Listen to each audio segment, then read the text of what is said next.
How policymakers, educators, and families make sense of school readiness varies depending on the issue being discussed and the context in which they live and work. As Beth Grau noted long ago, readiness is the answer to many different kinds of questions.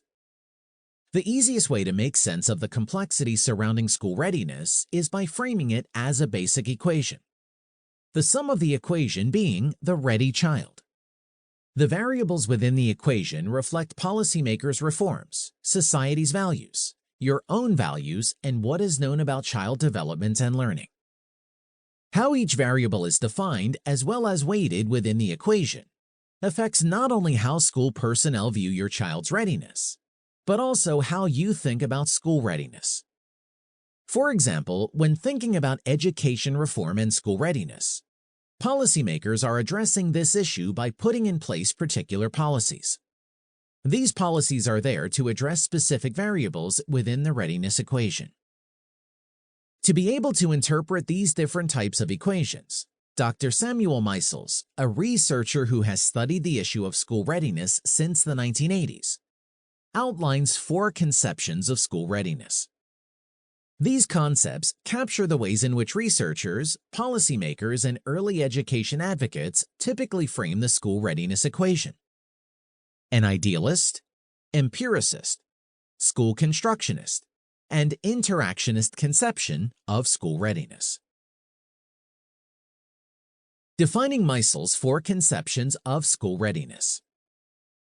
An idealist frames readiness as a function of the child, meaning readiness is dependent on the child's development.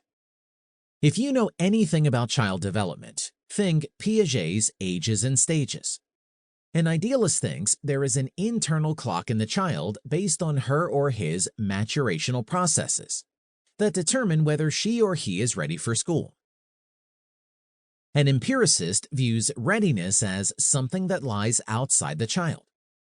As such, an empiricist believes that the child needs to engage in a specific set of experiences to be ready for school.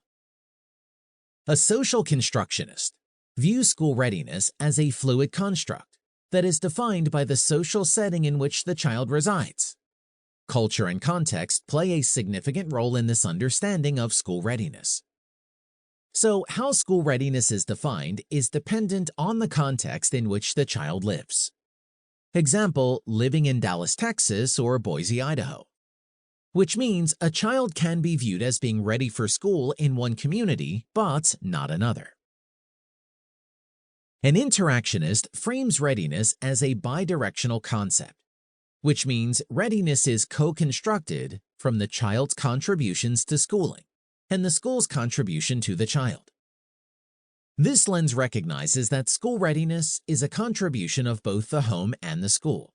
Thus, it is the responsibility of school personnel to first recognize that all children come to school with different strengths and growth areas. Then, they must work with the children and their families to ensure everyone is successful in school.